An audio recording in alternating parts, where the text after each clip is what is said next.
পালং শাকের এই রেসিপিটা একবার দেখে আমি মুগ ডাল ভালো করে ভেজে নিলাম, তুলে রেখে কিছুটা পরিমাণ তেল দিয়ে দুটো গোটা শুকনো লঙ্কা আর তেজপাতা দিয়ে দিলাম, কিছুটা পরিমাণ পাঁচফোড়ন আর গোটা জিরে দিয়ে দিলাম।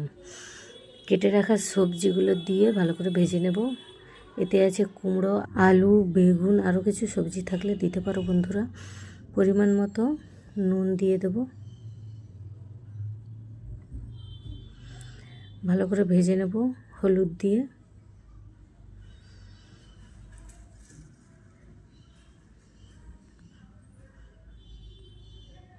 ভেজে রাখা ডালটাও দিয়ে দেব।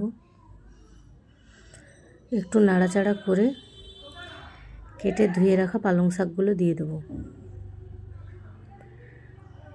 পালং শাক দিয়ে একটু নাড়াচাড়া করে ঢাকনা দিয়ে দেব।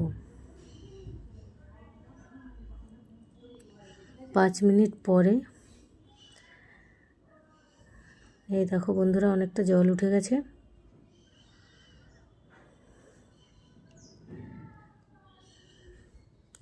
এর মধ্যে কিছুটা পরিমাণ আমি জল দেব।